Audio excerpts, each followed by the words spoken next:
SALT right now. We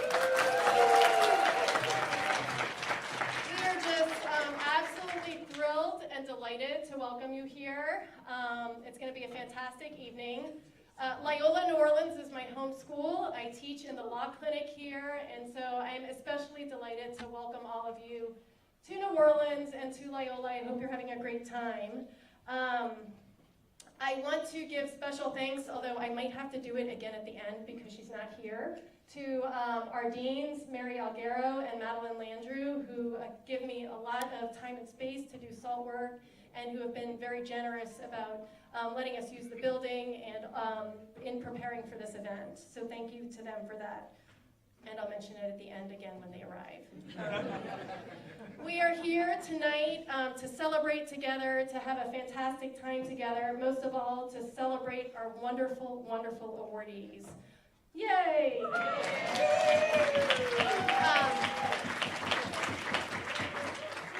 Please take time to look through the beautiful programs where you can learn more about each awardee. And you can read their bios, you can get a sense of their accomplishments and their successes. By meeting them here in person tonight, you will get a sense of how their pedagogy, how their teaching has shaped their students' lives towards justice. That's why we're here to celebrate them tonight. We're so grateful to have them and their families here in person with us, and we're delighted to have their leadership and helping us understand what teaching for justice means in the tradition of SALT. So thank you in advance to all of our awardees. I wanted just to say a few words about SALT. We, all of us here, have inherited an incredible legacy that so many of you worked tirelessly to build. I want to tell you that the work of SALT remains absolutely urgent today, particularly around legal education, around access to legal education, around the regulation of legal education. These are SALT's most important touchstones. It feels as though that working on all of this with an eye on progressive values and progressive values in our institutions is more important than ever. We're here because we know that opening the doors of our law schools wider and wider matters so much. We're here for diversity, we're here for racial justice, we're here to change the structural inequalities around us, including at our own institutions. We're here to demand more of ourselves so that decisions about spending and curriculum are always made with justice in mind. And we're here to champion equality for each other, for all law faculties, so that we can have real equality at our law schools. This is SALT, this is supporting SALT. Making SALT work depends on all of you, and so many of you continue to do the heavy lifting around SALT. We depend on you and we need you. We need to work to teach with justice because we know how much that matters for our world. Who is entering the profession, who is entering legal schools, our law schools has never been more important. So I really want to take a minute to thank all of you. I would like to ask our current Board of Governors to stand, please.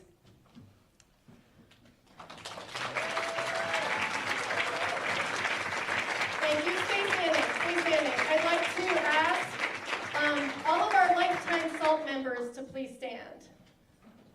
Thank you. Please stay standing. I'd like to ask anyone, please stay standing. I'd like to ask anyone who has served in the past on the Board of Governors or who has been a past SALT co-president to please stand.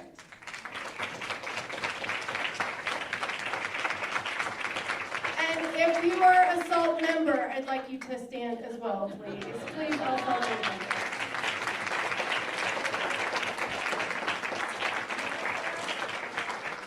Thank you so much. SALT is about relationships, it's about collaborations, it's about partnerships, it's about reaching in, it's about working with each other, and we couldn't do it if we weren't in this together. Justice is not about individual work, and SALT, more than ever, exemplifies what we can do when we work together.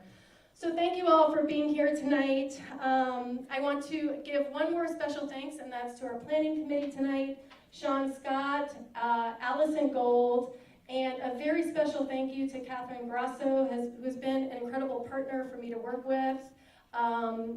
She'll be delighted one day when she sees no email from me, I'm sure. But I want to give her special thanks and her team and ask her to come up here to thank our sponsors.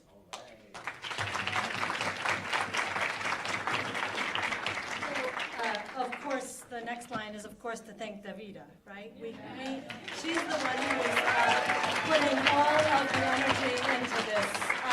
And to thank Loyola here in New Orleans for hosting it. It's been a lovely place to be this evening. She worried so much. But it's a lovely event. And look at all these people who came. I mean, they wanted to come to this event. So my job is actually to thank our event sponsors. Those are the ones who have ads that are beautiful ads. There are 15 law schools and legal institutions who collectively contributed almost $20,000 to this event and to support the work of SALT. So it's hugely generous institutions. So first, the platinum sponsors. The platinum sponsors paid $1,500 each. You too could do it next year. The American Constitution Society, Boston University Law School, CUNY School of Law, Loyola University New Orleans College of Law, Penn State at University Park, and Seattle University School of Law. The gold sponsors, I would just say I know something of the gold sponsors, and I would say that some of them are crowdsourced. Michigan State University College of Law, Touro College, University of Arkansas Fayetteville, University of Kansas, and University of Tennessee in a joint sponsorship, and Washburn University, $1,000 each, that crew. And then finally, the silver sponsors, who paid less, but there are more of them, so they raised more. American University Law School, Cal Western, George Washington, Gonzaga, the Law School Admissions Council, UNLV, the University of Kentucky, McGeorge, and Western New England, all sponsored at that level.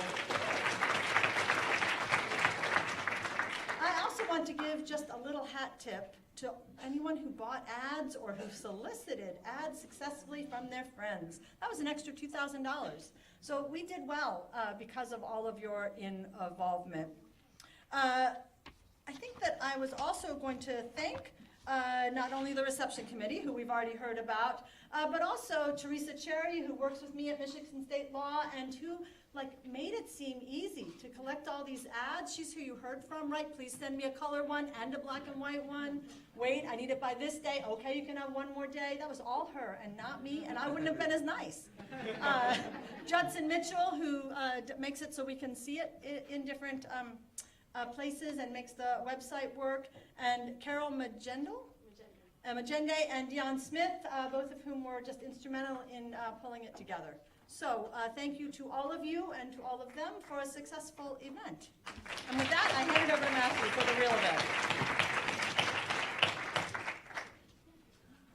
Thank you.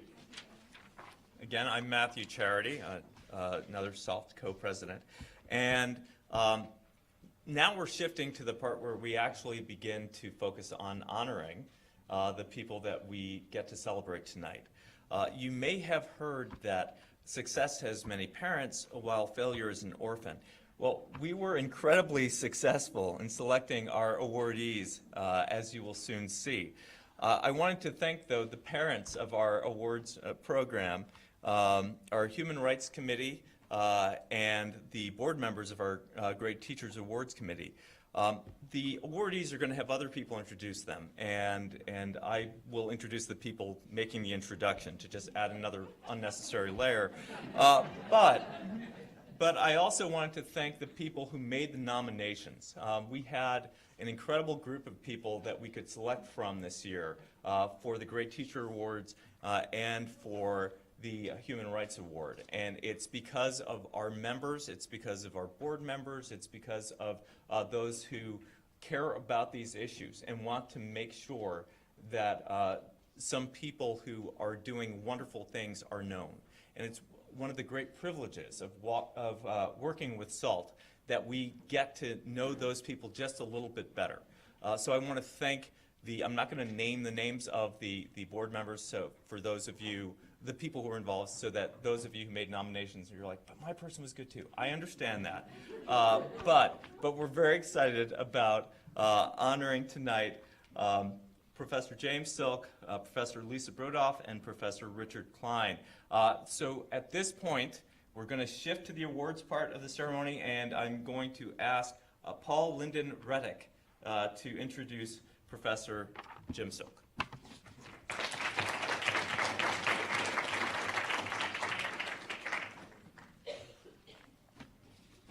Good evening. I figured there's be a call and response, but it's a rare and wonderful thing to be able to share one's admiration for a dear friend and a mentor in such a public setting on such a meaningful occasion. And it's a true and profound joy to be able to say a few introductory words about Professor Jim Silk. My name is Paul Lyndon Reddick. I was a student in Jim's Lowenstein International Human Rights Clinic, and I now work and teach with Jim at the Shell Center for International Human Rights at Yale Law School. Very quickly in the course of being Jim's student, one begins to understand that the same qualities which make Jim a good and decent man are intertwined with the goodness and decency of his teaching and his advocacy, with the kind of work the Lowenstein Clinic under his direction is able to do. This summer, it will be 20 years that Jim has directed the clinic, and he has become, over those years, a true leader in clinical human rights work in the United States. The impact of that work, intellectual, legal, and personal, emanates in the first instance from the extraordinary range of causes and projects undertaken by the clinic itself and the broader Robina human rights initiatives Jim has led, from litigation to report writing to multidisciplinary programs in human rights education, examples of each of which I believe you have in your program. I want to try to briefly express what it's like to be a student and colleague of Jim's, for these have truly been the two most formative roles in my life. Jim's philosophy of teaching is not simply an attempt to impart knowledge, to hone in his students a well-versed agility with the structures of law or the strategies of advocacy. It aims, I think, to inspire modes of perception, ways of seeing the world, an orientation and a sensitivity to it. Jim's favorite phrase he might reveal to you is to have one's cake and eat it. It's of course in part a frivolous sentiment, and Jim does indulge in frivolity in good measure too. But the phrase also marks Jim's foundational commitment to not accept the world as it is, to admit the tragic element of life, but also to deny it the last word, to push past the bounds of what today seems possible. I've heard Jim use the phrase in many ways, to urge a student to hold together and rescue many countervailing goals of a project or paper, or to go beyond the accepted, simplistic ways of seeing an issue. And indeed, a crucial dimension of Jim's leadership has been his insistence that human rights work today embrace the many academic disciplines, social contexts, forms of expression and understanding that characterize conflicts in a diverse world.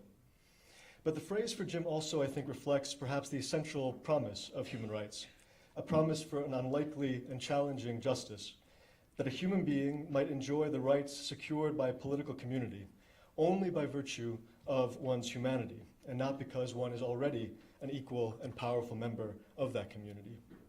Human rights as the promise for more than might at present seem reasonable or deserved, that one might come to see how two things are in fact not so incompatible after all, to have one's cake and to eat it too, that the vulnerable can be safe, that the powerless do indeed have power. Jim will often tell you that he came to law rather late in his life, after working as an anti-poverty volunteer under VISTA, as a handyman, earning a master's degree in American culture and the humanities, and teaching English in Shanghai, China.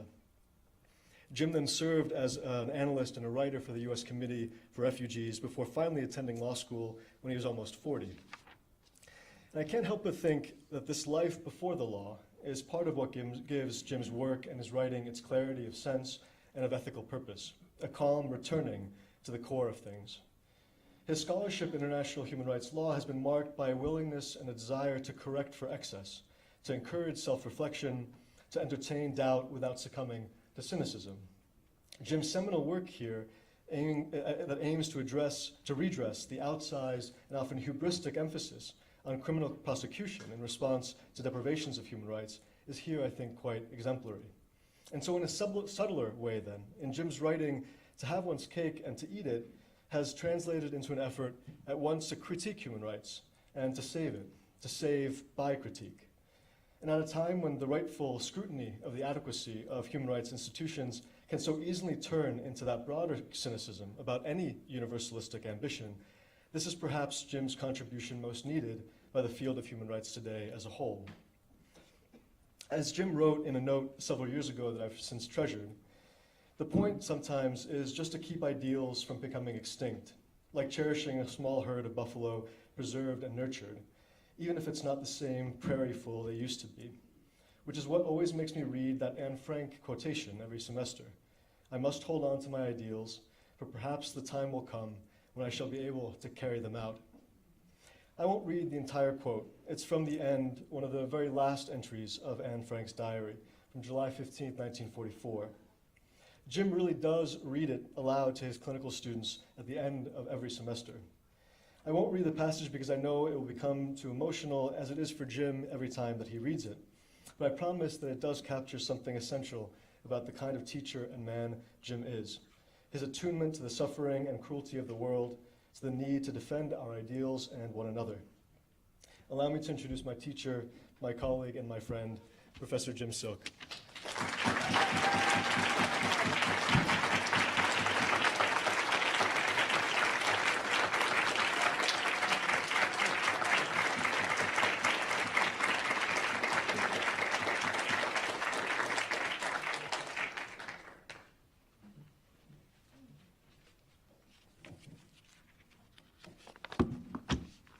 I just rest on what Paul said.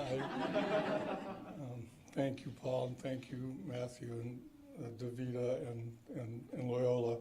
Well, I'll start by saying Paul's introduction might give you some sense of how fortunate my job is.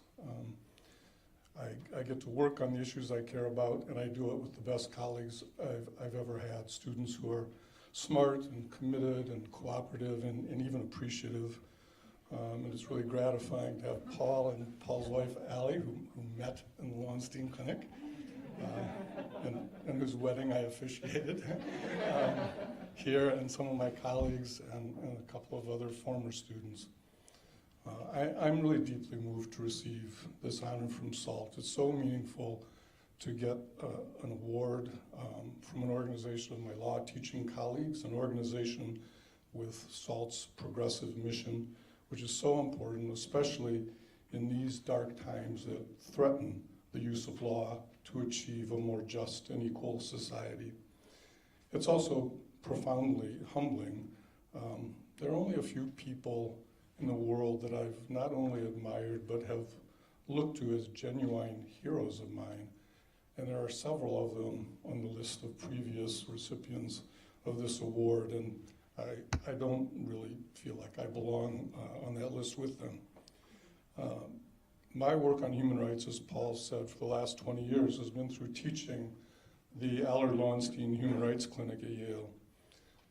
And our goals, and I try to always remember this first, are for our students learning the knowledge and the skills they need to be effective advocates for human rights, but also developing certain principles and practices that I believe are a crucial foundation for that kind of work.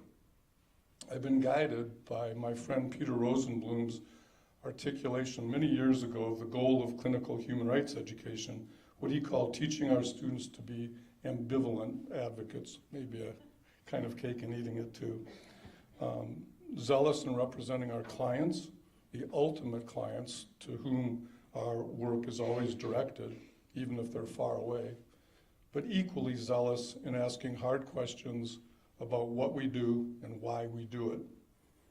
The learning that we do is inseparable from the goal of contributing in our small way to efforts to make the world a little safer, a little more just and equitable, supporting diverse efforts to secure the rights of the most vulnerable. But in the clinical context, always while questioning critically the efficacy and the ethics of our work. And now we find ourselves thinking about the place of human rights when their value and meaning are under attack from authoritarian movements and regimes, subject also to a subtler and more troubling critique from some on the left of human rights in its project, facing global challenges that neither the founders of human rights nor the first generations of its practitioners could have anticipated. How do we respond? Well, we engage with our students about the meaning and scope of human rights, about its emancipatory potential, to use David Kennedy's terms, about the limits of law. We ask how to meet challenges from technology, climate change, authoritarian populism, growing disparities in the distribution of wealth within and between societies. Not presuming to offer answers, but to learn to ask together and seek solutions. Human rights has never offered clear or effective means of enforcement, but rather a set of principles and tools. We try to foster the pragmatic creativity that using those tools effectively requires.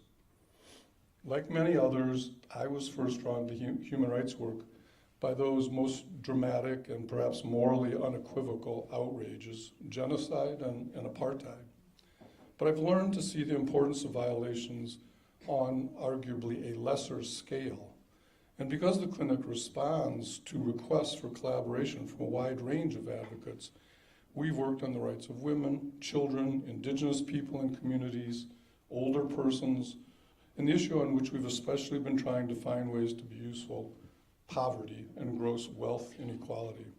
So I'm going to describe just a few brief examples of projects in which we've tried to contribute to efforts to address some of those kinds of issues, starting with, again, the early commitment to combating genocide.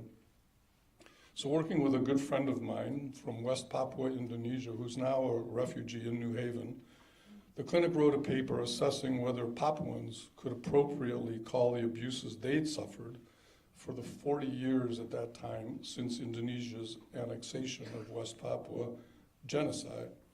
Our students' careful application of the legal definition of genocide to a thoroughly researched account of these 40 years of abuses was an important tool for Papuans' advocacy for human rights and self-determination. Then in 2014, we similarly analyzed whether Myanmar was responsible for genocide against its Rohingya population, particularly for violence that occurred against the Rohingya in 2012. The paper found credible evidence of each element of genocide, and its recommendation of a UN Commission of Inquiry played a part in last year's after last year's much more severe violence in international advocacy that led to the establishment of a UN-authorized independent fact-finding mission. We've worked on violence against women in the context of conflict and on post-conflict justice. We're just completing an allegation to the UN Special Rapporteur on the promotion of truth, justice, reparation, and guarantees of non-recurrence, one of the longer UN titles, that lays out how the judiciary in Bosnia and Herzegovina has been using a tortured interpretation of a statute of limitations to block victims of wartime sexual violence from seeking justice and compensation in the courts. And this followed a week-long visit by the team to Bosnia to interview survivors of wartime abuse. We've done quite a bit of work on climate change. I was a member of an experts group that drafted something called the Oslo Principles on Global Climate Change Obligations, and that was based to a large extent on a research memo a clinic team did that analyzed the climate-related obligations that derive from states' human rights obligations. And these Oslo principles have started to become regarded and used as a kind of international soft law. Another clinic team more recently prepared an amicus brief for a case pending before Norway's Supreme Court. The case challenges the government's licensing of new oil exploration in the Barents Sea, arguing that the government hadn't adequately considered the effects of these licenses on climate change. Our brief showed how the licenses were in conflict with Norway's human rights obligations, its duties to respect and protect the rights to life and to health and the rights of children and of future generations. My paper's stuck together, so. We've done a lot of work in the last few years on threats to human rights in the United States. Right now, the clinic is making a wide range of FOIA requests and interviewing families to develop a report that aims at establishing accountability for the human rights abuses associated with the government's family separation policy along the U.S. border with Mexico. We just submitted an amicus brief to the U.S. District Court for Puerto Rico in a case against the federal government challenging U.S. law that provides diminished levels of various welfare benefits by law for residents of Puerto Rico. The student's brief shows how these laws violate international human rights to be free of discrimination and rights to freedom of movement, and that the enforcement of these U.S. laws is especially cruel and cynical in the destructive aftermath of Hurricane Maria. We've been working to bring international human rights law and methods to bear on several Connecticut issues, working with local coalitions seeking to end abusive use of solitary confinement, campaigning against criminalization of the normal activities of people living in homelessness, and a partially successful advocacy campaign that Allie was largely responsible for against trying juveniles as adults for certain crimes and imprisoning them for unreasonably long periods of time. A lot of work on immigrant and refugee issues globally as well. We helped prepare a petition recently filed with the European Court of Human Rights seeking to hold Italy accountable for Libya's actions in the Mediterranean, stopping migrants from Africa, mistreating them, and returning them to danger and abuse in Libya. We argue that Libya is acting as an agent of Italy, which gives Libya logistic and material support for these practices. And finally, we have tried to find ways to work usefully on global inequality and poverty. A team, which included Paul, developed a project on food security, assessing international financial institutions' support for land grabbing from poor communities in Southeast Asia to grow food and other products for wealthy countries. Organizations in the region used that report to advocate for IMF and Asian Development Bank policy reform. Another team more recently prepared a report for the UN Special Rapporteur on the Right to Food, showing how Haitian development policies supported by the US and by international financial institutions, policies that encourage large-scale mining, tourism, agriculture, and manufacturing have damaged peasants' rights to access to food. So these examples reflect the reality that there are no easy solutions in human rights. We need always to think hard about the theory of change that underlies our activism, but we also ask whether that kind of assessment should always dictate our choices. Do we sometimes need to act, even when there is little hope of change? Just to add a drop to the flow of progressive action that together might slowly move us toward a more just world, or sometimes just to give witness to abuse and deprivation. Paul talked about having one's cake and eating it too. I do occasionally inflict another of my personal mottos on my students, that is to be patient, but act impatient. We believe experiential education includes a responsibility to cultivate certain principles and practices. I've come in particular to believe that human rights clinical teachers have a special duty that derives from the conjunction of two sets of values. First, clinical legal education's traditional mission of fostering students' commitment to social justice. And second, human rights' foundational ethic of universality, even, as Paul said, as we question it. So this conjunction of these two streams of values insists that we recognize the fact of human solidarity and that we practice radical empathy. And that practice includes the knowledge that because empathy is an effort that never can fully succeed, we also inform our work with humility. Paul talked about some writing I've done about international criminal justice, and something that informed some work recently is thinking that I've been doing at least since the birth of my son, who's named Jonah, 33 years ago, about the biblical book of Jonah. It's a rich morality tale about justice, open to lots of interpretation. But I've come to see it as a lesson for prophets, and thus a source of guidance for human rights advocates. Surely people practicing human rights are, or purport to be, our modern prophets. In her great novel, Gilead, Marilyn Robinson says, "And what is the purpose of a prophet except to find meaning in trouble?" In this sense, the book of Jonah cautions those of us who seek to promote human rights and to hold abusers accountable to embrace uncertainty in passing judgment. So I'd like to finish with the lesson I draw, and I was going to finish with the quote from Anne Frank, but you're right, I couldn't get through it, and it's too long already. So, but I want to finish with the lesson that I draw from this thinking about the book of Jonah and what it requires of prophets, and what it means about our particular duties as human rights clinical teachers. And I see that as a special responsibility to teach and model the practice of empathy, Also, the responsibility to recognize the particular humility of knowing that our efforts at empathy inevitably fail, to note the inescapable solidarity of our shared human condition and the uncertainty of our prophetic judgments of culpability and of justice. Thank you.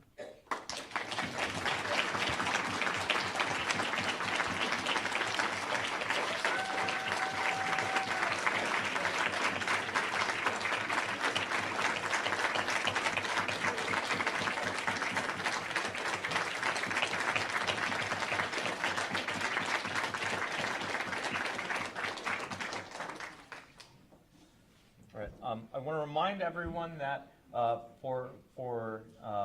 at the end of the evening, we're going to have a couple of things happening. I shouldn't even say end of the evening. At the beginning of an even more social part of the evening, we are going to have a performance by the Righteous Mothers, and so that's coming up. And I also wanted to point out before, and we're going to have camaraderie, so be prepared for the camaraderie.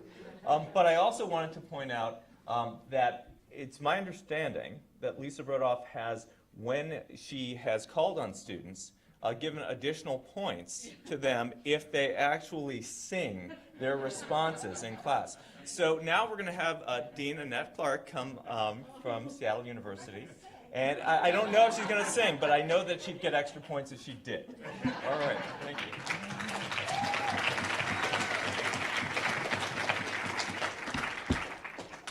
Thank you, Matthew and Davida, and what a wonderful evening. It's a privilege for me to be here. I am Lisa Brodoff's dean and colleague and friend.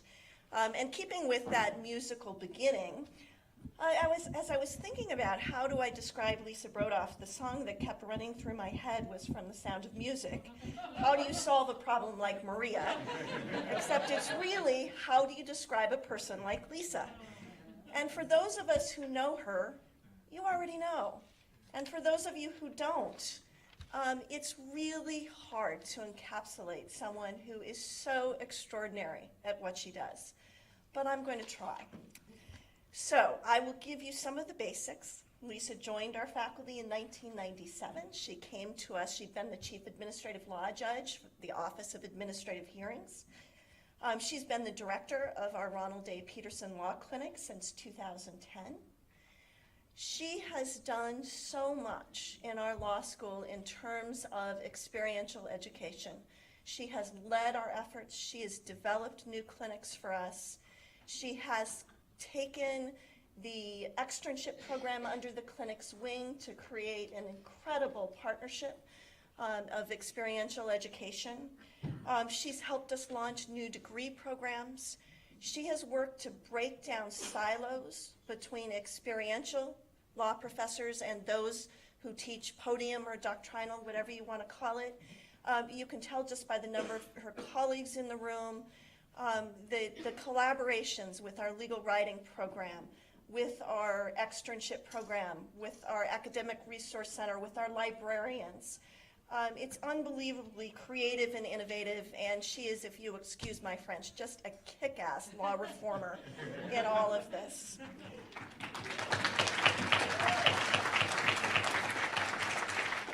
Just the sheer number of people who joined in the nomination, and they were faculty members, students, current students, alumni, colleagues.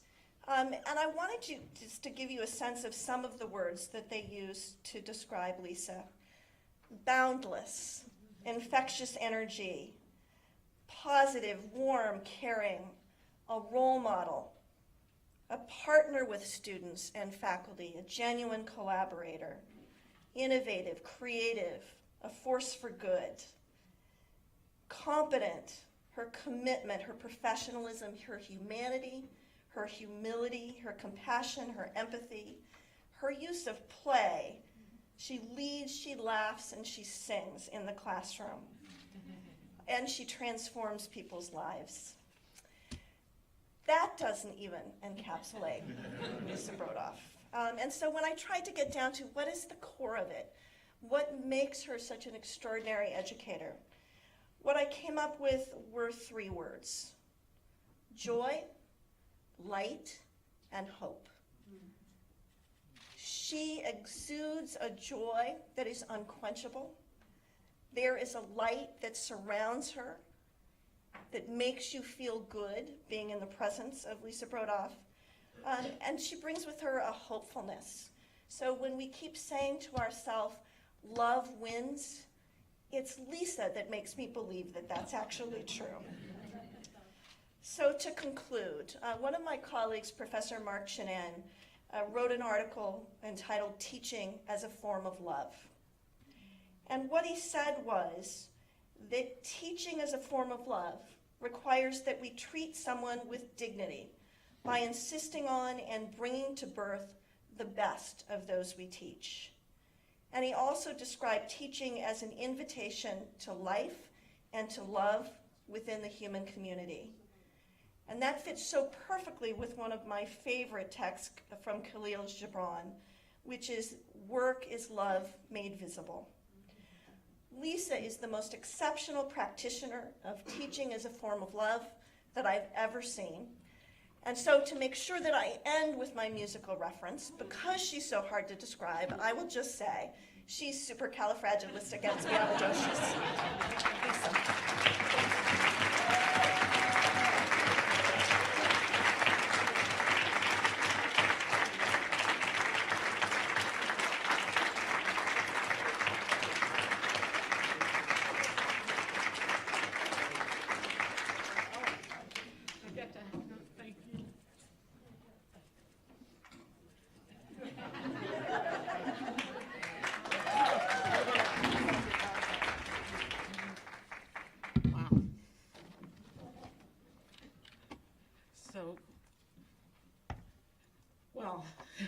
I think I'm speechless, but I do have a short speech here.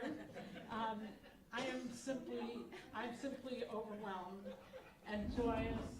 And yes, we're going to sing. You didn't get that before in that speech. You know it now. I'm so grateful to be receiving this award from SALT. It truly is the honor of my life to be here now, the honor of my career to be so recognized by my colleagues, my friends, my students, and especially by an organization that cherishes and promotes teaching progressive values, diversity, justice, and broad access to legal education. We need SALT now more than ever.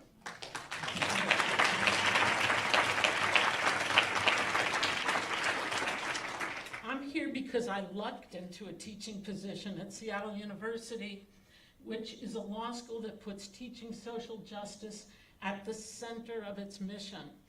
And that gives teachers the freedom to try new ways to teach, to approach the education of our students. And it encourages us to be creative, to be collaborative, and to have fun, which is my highest, highest value, to have fun doing this work that we do, and what we love to do. So just to show you this, one of the faculty, Professor Connie Krantz, when I got the award, she made me a cake. Really, that's the kind of thing. So I will share this with my award winners, we'll pass it around, but I have a cake. So these are the themes of my short talk today for SALT: teaching creativity, teaching playfulness, collaboration, and having fun. This has given me a chance to reflect on my teaching, and I happen to be reading a book about commercial plane crashes. So one of the weird things about me is I'm fascinated by this topic. The book is called Crash Course: Accidents Don't Just Happen. And it just came out. It sets out that one of the biggest causes of plane crashes, pilot error, occurs due to the negative culture and atmosphere in the cockpit that's created by the captain. In the 1970s, the captain was in charge and was not to be questioned by the crew. It was a highly hierarchical culture, and subordinates were afraid to speak up, share ideas, and collaborate with each other because the captain was always right. The captain and crew had no training in how to communicate, how to listen actively to each other, how to be assertive in putting forth new ideas or their concerns about what was happening on the plane. As a result, planes crashed. Even when other members of the crew saw problems and had creative solutions, because they were afraid to speak up, they were afraid to challenge the captain. So this Portland plane crash that this book is about, the plane was circling the airport trying to figure out a landing gear problem, and during that time they ran out of fuel. Even though the engineers saw that coming, they ran out of fuel and had turned away from the airport and crashed into a neighborhood in Portland. So they analyzed this plane crash, and in the analysis, airlines began training pilots and crew in techniques like active listening, situational awareness, and team-based problem solving. And this training was so successful in preventing accidents that they transferred what they had learned to other hierarchical professions like hospitals, surgical theaters, and firefighting. And it turned out it worked. It turns out that teamwork, collaboration, listening, allowing creative ideas, and low risk in voicing those concerns led to safer and better outcomes. So, what do we do with that? Now, it may be that plane crash prevention is a good metaphor for what we and our law students are facing in our country right now. We need our law students, our future lawyers, our future leaders to be ready to question the captains. We need them to be creative, to think outside the box, and to collaborate with each other, to be problem solvers. We need this now more than ever. And we faculty need to both model these collaborations, do that, show that it works, and these skills in our teaching, and provide safe, playful, low risk, and fun classrooms where students can generate new ideas, work together, and enjoy their work, and question the captains, right? So that's what my colleagues and I try to do teaching at Seattle U Law. And I learned a lot about this from one of the major creative collaborations from my last 37 years of my life, the Righteous Mothers, this band. So I brought them here. I said, Davina, can I bring the Righteous Mothers? So I brought them here to help me do this talk, and also we're going to sing after. So come on up, Righteous Mothers, and Claire and Marla, because we're going to to do a couple of exercises together to demonstrate and work with you on some of these ideas that I'm talking about. First, we're going to do a little warm-up sing-along. This is a song I wrote. It's a song lyric I wrote about bringing play pedagogy into the classroom. And actually, we did this at a SALT conference in Hawaii in 2011. So I'd love for you to join me in my band, the Righteous Mothers, in singing this song. You can sing either the lead with me, and we're going to have live karaoke here, either the lead or the backup part that the Righteous Mothers are going to sing just to warm up, and then we'll do another exercise. So, Davida, am I? Oh, there we go. Okay. All right, let's do Fun, Fun, Fun, the Beach Boys song. Do you know this song? Okay. All ready? So, we got the words here. You ready to go? We're doing that short intro. Okay.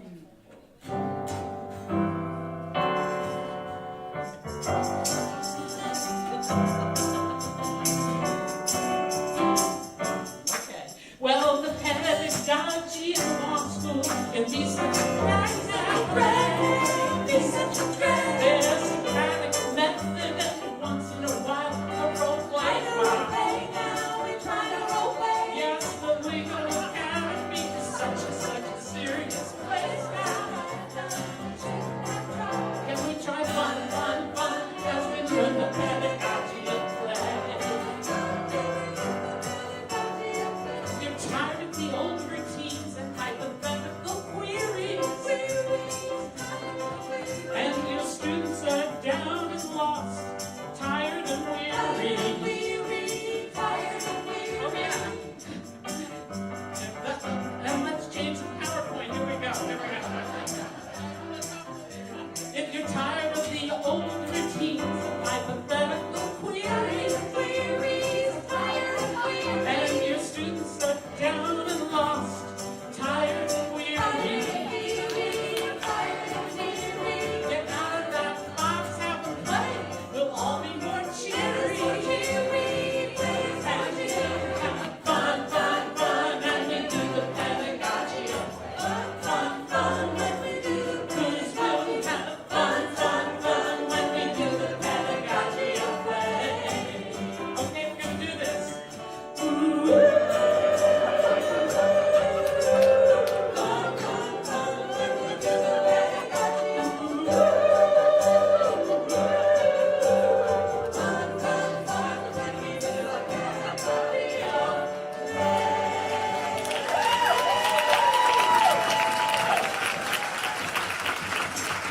You did play along without making any mistakes. And then I found out I didn't give you the words. And then you joined in. All right.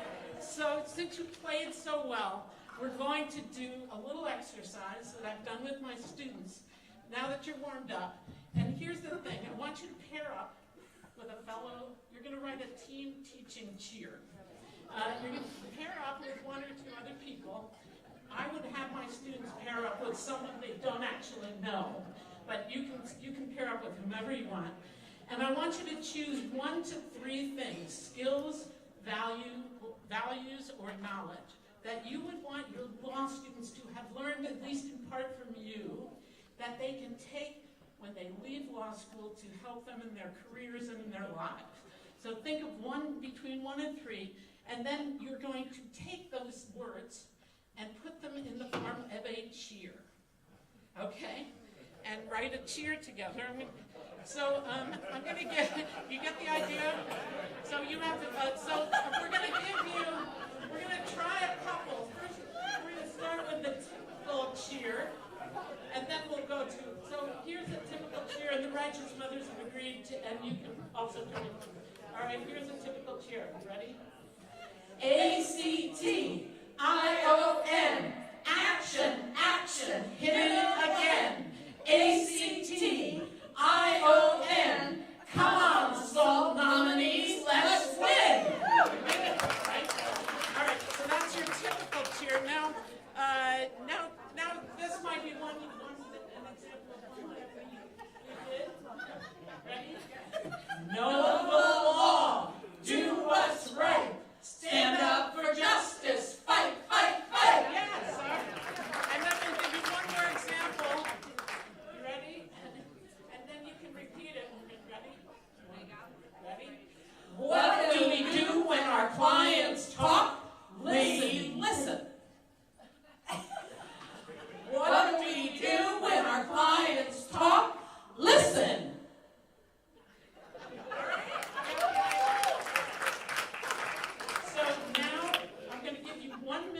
team up, and I want you to choose between 1 and 3 skills, values, or knowledge that you want your students to learn and bring with you.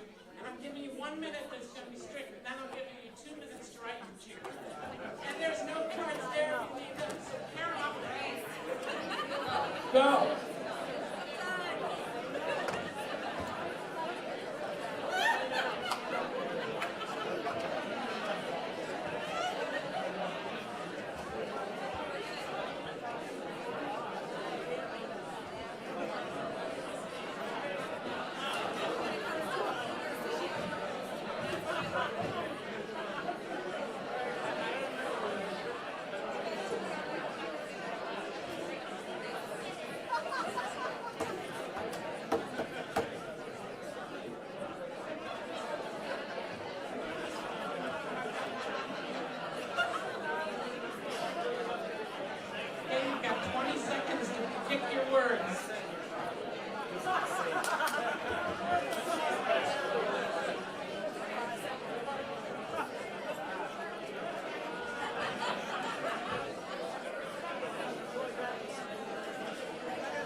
Okay, do you have your words, a word or words?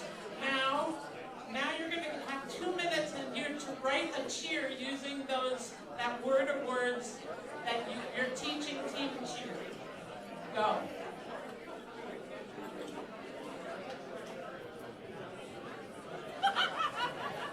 2 minutes.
There's prizes. Good. All right, we have a couple of volunteers. If you want to come up and do your cheer, come on, follow them down. My sister apparently has a cheer.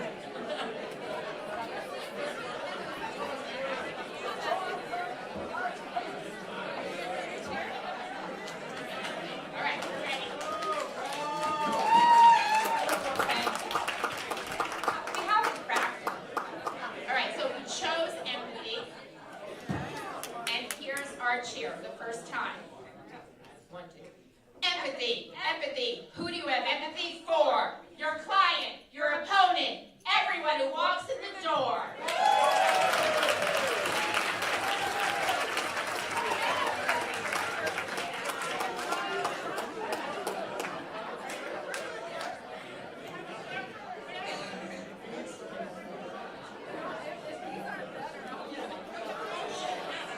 All right, attention up here. We have another winner.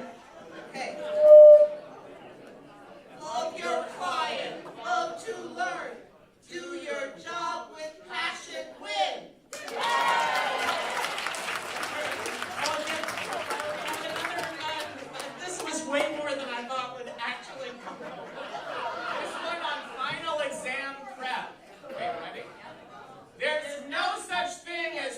but surely. Outline, outline, outline early.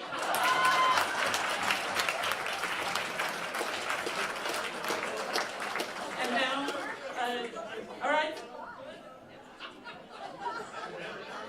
Okay, our word is ethics. Over there. Hey, ethics, you're so fine, you blow my mind. Hey, ethics! Hey, ethics! And now, I have my sisters who came here from... Two of us. And our words are representing what we think Lisa teaches her students every day.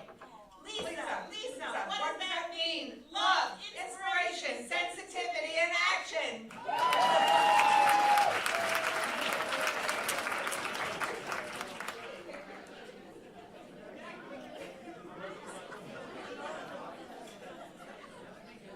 My three wouldn't come up. It pushed me out. Hey, ho, ho, why did you to law school go? Don't worry about the A. It's all gonna be okay.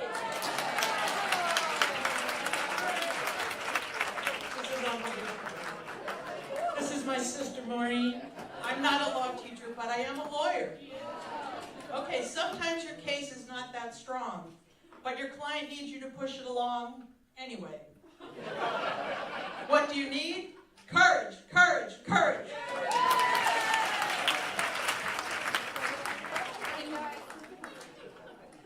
Question and read to get what we need. What do we need? Justice!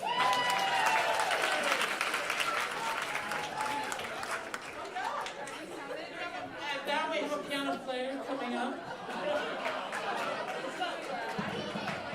I must say that this is particularly for the Touro faculty who are here.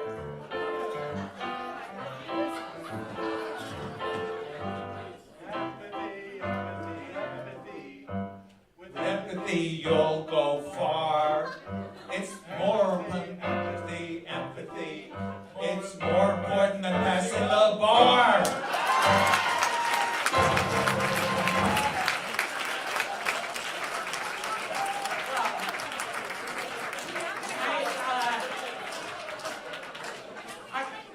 Now we yeah. So thank you. Oh, we have another. I'm serious. Really overwhelmed by this. This was written by a colleague that I will not call out on behalf of Michigan State University. We think it's good, even though we enjoy the others.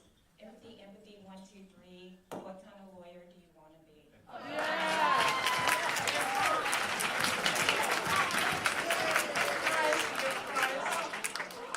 Well, thank you so much for playing along. Thank you for this amazing honor. Thank you, Annette Clark, my family who's here, my wife Lynn. Without her, I would not be anywhere, especially here. All right, thank you, and thank you so much.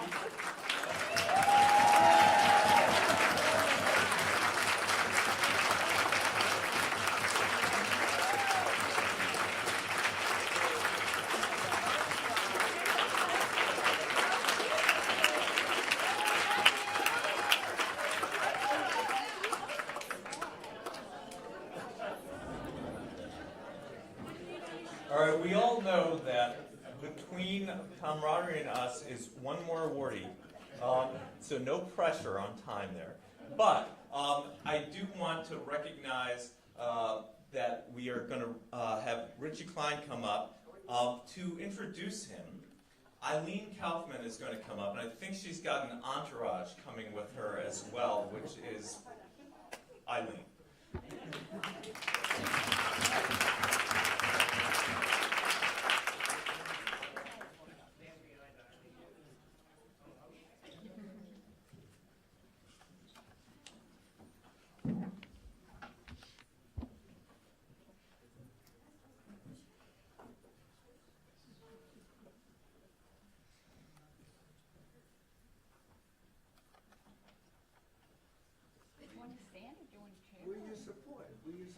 I have a backup band, but I'm not singing. I'm not singing.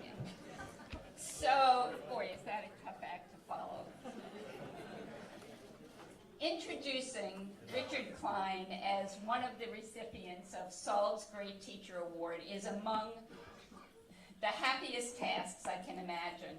Richie and I have attended so many SALT dinners together over the years, and every time we hear an introduction of one of SALT's great teachers, we always look at each other and we marvel together about the extraordinary legacy these teachers have created.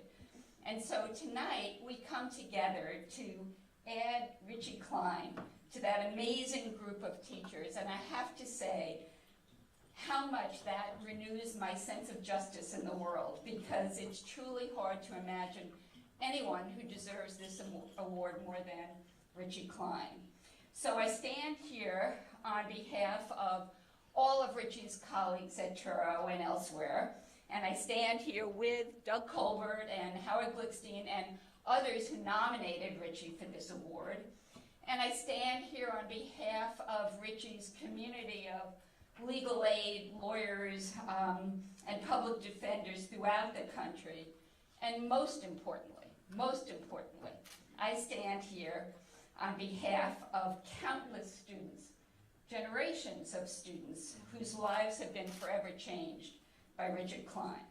So I'm not going to give a standard introduction. I'm not going to even mention his important scholarship or his own activism over years and years and years. And I'm certainly not going to refer to anything that's included in the tribute that you have in the program, because I know how miserable he is tonight. He hates being the recipient of lavish praise. He can dish it out, trust me, but he just can't take it. So instead, I'm going to tell a short story. Many years ago, Richie and I were teaching in a summer abroad program in India, in the foothills of the Himalayas, way up in Dharamsala. And Richie was teaching an international human rights course there. I have to tell you that taking a human rights course with Richie is nothing short of stupendous. Richie simply doesn't believe in ever teaching an off-the-shelf course. He's taught human rights in countries all over the world, in Vietnam, in China, in India, in Germany, in Israel. And each time, it's a brand new course. He learns all about history. He scours newspapers and journals and magazines to make the course specific to the country that the students are studying in, so that they know not just the basic framework of the law, but how it's actually playing out day to day in their surroundings. And that's how Richie always teaches, no matter what the subject. So he's teaching international human rights in India, and I'm sitting in on his class, and I did the unthinkable. I fell asleep in his class. And Richie treated it as the unforgivable sin that it was. He was furious, and he wouldn't talk to me for days. He was pouring his heart and soul into the class, trying to impart to students how very much this matters. And my conduct just undermined all of that. So he was right to be angry. And I tell that story not to suggest that Richie is unforgiving in nature. To the contrary, he's the most generous of friends. But that story really says a lot about him, and about how serious he is about his teaching. His mission, quite simply, is to make students believe they can use their law degrees to make a difference. And I know with complete confidence that this audience, an audience of Salties, understands that after all, that's what it's all about. So let me just add something. An introduction of Richie just wouldn't be complete without emphasizing his mentorship of individual students. And this is really where the rubber meets the road. I'm not exaggerating when I say that Richie has individually mentored every student at Touro who has expressed an interest in doing indigent criminal defense work. He doesn't just encourage those students or write letters of recommendation the way we all do. He coaches them one-on-one. He conducts practice interviews with them. He writes letters. He calls supervising lawyers. He talks them off the ledge when they're discouraged, and he celebrates with them when they succeed. So I've been halfway around the world with him when I've seen that he's on the phone, sometimes in the middle of the night, for hours with students, mooting them, working with them on their second or third round interview the next day at legal aid. And because he's so highly regarded within the criminal defense bar, his recommendation virtually ensures a really good shot at landing a coveted legal aid job. And there are legions and legions of students out there doing indigent criminal defense work because of Richard Klein. I know a lot of those students very well, and trust me when I say that they not only revere Richie and believe that he changed their lives, but they truly love Richard Klein. So let me end by saying that I always describe Richie as the soul of the law school. There are other people who are gifted teachers, who care deeply about their students, who model passion and activism. I know lots of them, and some of them are in this room. But it's a really unique person whose passion truly drives the law school, whose mission it is to impart a sense of purpose to students, and that mission never, never wavers, who makes sure that whatever challenges buffer the law school, the North Star remains constant. And in a different audience, I might need to describe that North Star, but not here. You know exactly what I mean. After all, that's what we're here to celebrate. And that truly unique person is Richard Klein.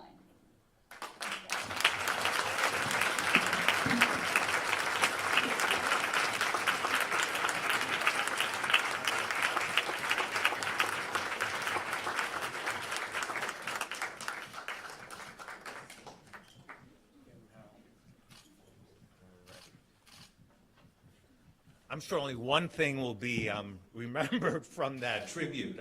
I'm sure you've never heard it before from someone who's introducing someone else. I just want you to know that the one class of his that I sat in on, I fell asleep.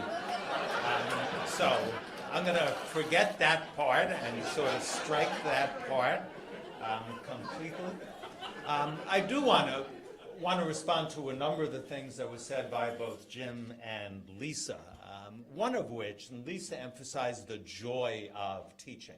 And it is a tremendously joyful experience. I think most of us here would say how lucky we were that we ended up becoming teachers. I became a teacher absolutely by happenstance. I had gone to law school to become a criminal defense lawyer with the Legal Aid Society. I worked there for 10 years. I didn't think of leaving. I regarded that as my lifelong career. And then I get a call from the dean of Oslo Law School on a Thursday. I'll always remember this, just sort of asked me if I wanted to teach criminal law there. And I said no, because I had no intention of leaving legal aid. I was in the middle of a trial. And for those of you who have done trial work, you know how sort of you engage in Monday morning quarterbacking, especially if you lose, especially if your client gets convicted when there shouldn't have been a conviction, and all the self-flagellation that comes along with that. And it led me then in the weekend between the Thursday and the Monday to call the dean back and to say, well, yes, I would like to take 1 year off from legal aid. And it was extremely lucky that I did. I've loved all the years that I've had teaching. I taught for a year at CUNY, and I see the Dean of CUNY Law School here, which was a wonderful year. I taught my first year at Hofstra. And teaching, it's not just the teaching that's so important and so wonderful about this job, but it does provide the opportunity for us to be activists, to work on areas, bar association committees, whatever, on topics that we regard as the most important. Being a teacher is easier in good times, doing what we want to do, and it's much harder in bad times. And bad times I'll define as both the downturn in the number of students who want to come to law school, the less money that's available, the less innovation that some law schools can engage in, the restriction in the number of clinical programs. And the second really bad thing that's happened in my eyes, and I understand completely it impacts more upon some law schools than other law schools, is the increasing low bar passage rate and law schools turning themselves around in order to focus on bar passage. And I must say that the reason a lot of us went into teaching is not just to teach the black letter law. It is, as Lisa had said, to teach students and lawyers to be creative, to think out of the box. And that's super important that we not forget that. And that teaching just for information that students then will feed back on an exam, and we know how all of us, if you teach for the exam, if you learn for the exam, you can forget the day after the exam. But our calling has to be that students do develop this, as the dean of our law school said when we were singing, and was the theme of so many people, that empathy. My gosh, in order for lawyers to do the kind of work that we think is so important, they have to feel what it's like to be someone who gets shafted by our legal system, by our economic system. They have to feel that pain. They have to experience that in some way. And most effective way, I think, is for students really to, while they're in law school, to work with those who are disadvantaged. Any number of times I've seen students who, once they start working with someone who's accused of crime, get an understanding of that person being a person, a human being, a life. And that sort of, yes, they may have committed the crime, but my God, look how worthy they are, and look how deserving and needing of the struggle that I ought to be engaging in for them. For me, the focus has always been criminal justice and criminal law. The embarrassment of us as lawyers, I think, that we have to feel if you just walk into a criminal courts building. Certainly in the largest cities in this country. If one walks into 100 Center Street in Manhattan and you see the horrors that go on there, and you see the link between some of the members of our profession with what goes on, the lack of effective assistance of counsel, the ignoring of the obligation of a lawyer when bail is going to be set, to have spoken to that client, to have done work investigating that case. Instead, you have a judge who has a whip and who's harsh, and you don't have time, and you can't do what the Constitution requires. And it is an embarrassment. It's a shame. And at arraignment, bail is set, and we know that if someone gets out on bail, they're much more able to fight that case than if they're held in on bail that they can't make. Yet so many lawyers have no opportunity to present all the information that a court needs in determining what bail to be set. Mass incarceration of minorities, over-criminalization, and the impact that that has on minorities, the assembly line justice that I referred to. And I started, as soon as I started teaching, it was clear that my research interests, that my Bar Association work was going to be on criminal defense issues. And I've been banging my head against the wall, as have so many here, for so many years to try to get changes in what's occurring in the criminal justice system. And it's so long in coming. It's so rare that it does come. And you have to ask yourself, why? Why is it that what goes on there, and it's not completely unique, you can go in a family court, you can go in a housing court, and also see horrors. But what goes on in the criminal courts, it continues and continues and continues, and the lack of funding goes on. And when one is forced to give some kind of an answer for that, I think one has to say it's because those people who are so hurt by the system are minorities and poor people. And somehow we as a country just don't care about them as much as we do about others. The culture of a law school is absolutely vital in getting our graduates to do the kind of work that we always value, that we have spent our lives doing, the message that's given to the law school. And we know, I mean, it's not just something that we think is important, but all the surveys of the contentment of lawyers after they graduate, after they practice for a number of years, those who have done public interest work, those who have found meaningful work that they're engaged in, find their work so much more satisfying and are personally so much happier than are most of the profession. But we have to beware, I think, and be very cautious of what the message is that a law school can give to the students. What the message is from that law school as to what those students need to focus on while they are spending their 3 years there.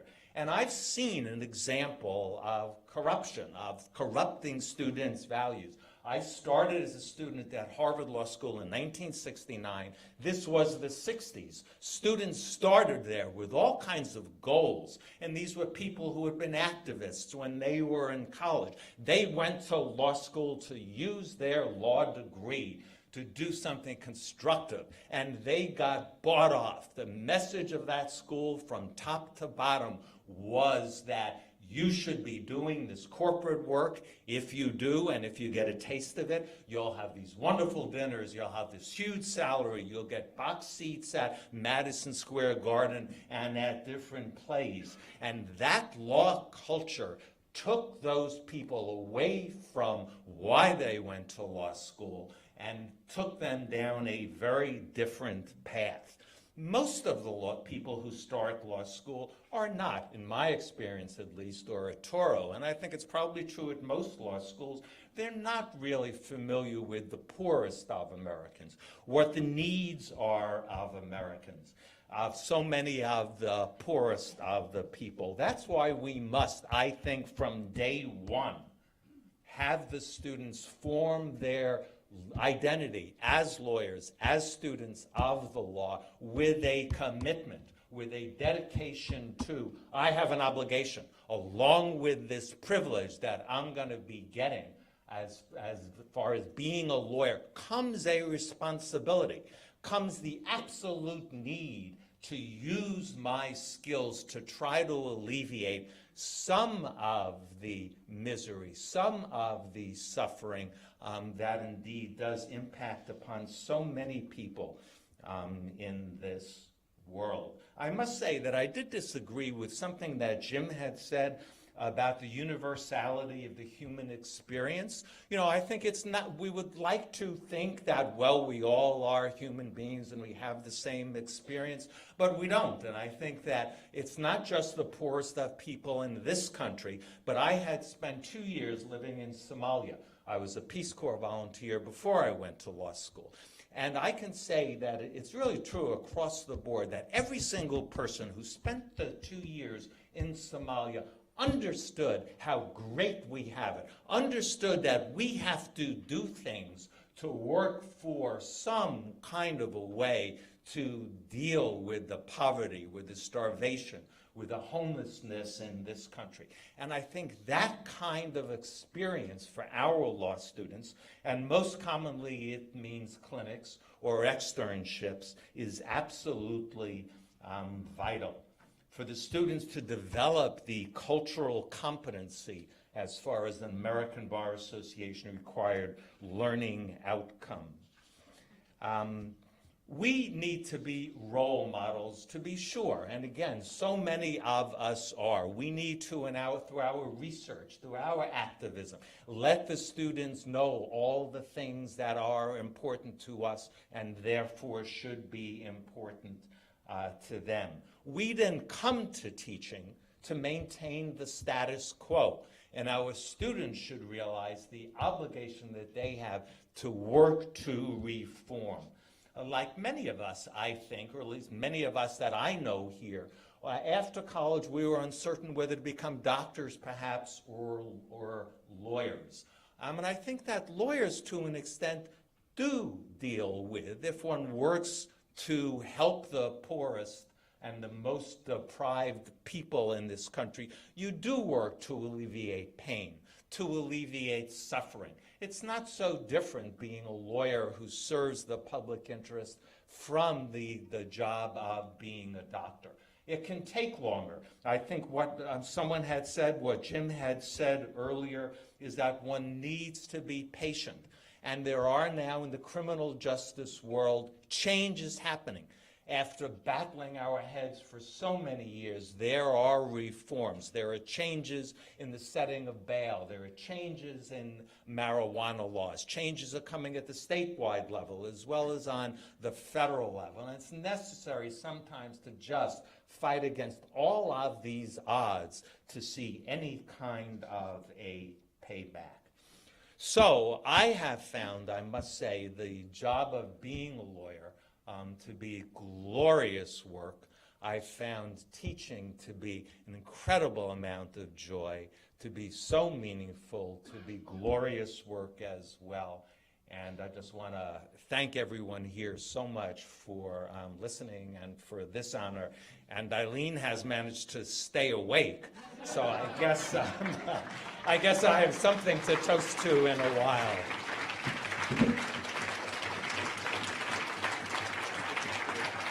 We have boxes too, so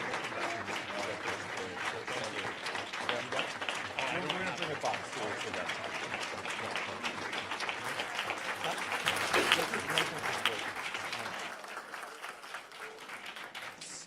So thanks to everyone. We hope that you've been inspired. We hope that you're going to be able to talk with each other, get to know each other better, get to support each other, and get to support a progressive view of what law school and what law can do. I also wanted to take a brief moment to thank my dean at Western New England University School of Law, Sudha Sethi, and I also, hi Dean Sethi, and Davida has already set her schedule for what she's going to do at this point. I just want to again thank everyone and remind you, as I did at the beginning, that SALT not only wants your membership dues, it is true, but we want you. We are SALT. SALT would be nothing without the people in this room. We want you, we want your ideas, we want your commitment, we want your participation, we need all of that. Please reach out so that we can connect back with you. Our work depends on it. I want to thank our awardees for an absolutely epic evening. Thank you for making this evening everything that it was. I want to let you know that the Righteous Mothers are going to play a set. You are all invited and encouraged, to grab a drink, to come in here, to enjoy, to talk with each other, and to hang out at a reception until at least 8 o'clock. The party will continue after that. It will just be in a different location. And before we close out completely, I want to recognize Dean Madeline Landrew, who's in the room with us.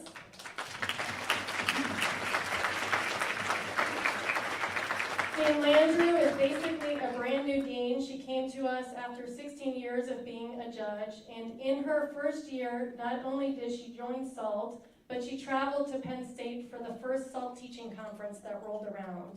But we are incredibly lucky to have her. The work I do would not be possible without her support for justice, and I invite you to invite us all to the reception.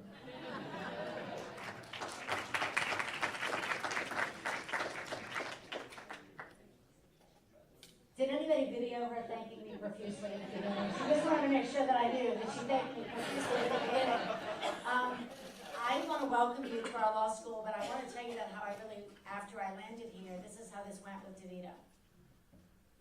Dean, will you come to this SALT thing? Sure, Davida. There are deans from all over the country going, sure, Davida, I'm happy to go. If that's where you want me to go, I'm happy to be there.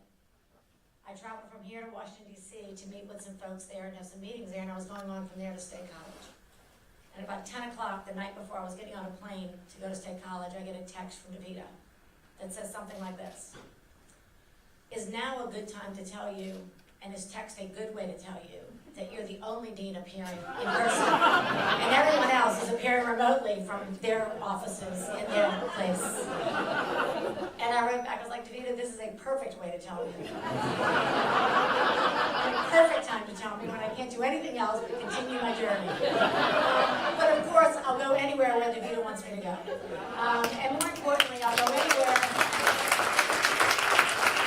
She is really an amazing leader. She's an amazing teacher. I'm honored to have her as my associate dean. Matthew and Davida, thank you for your work for SALT.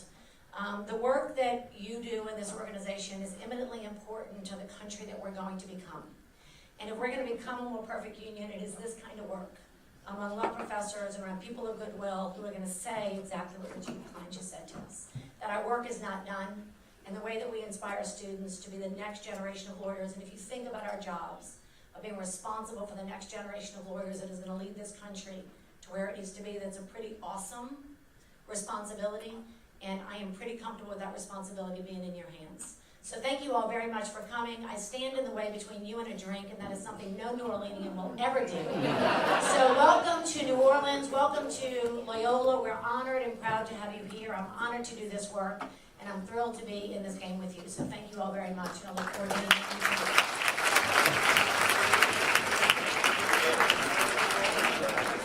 Oh, go ahead.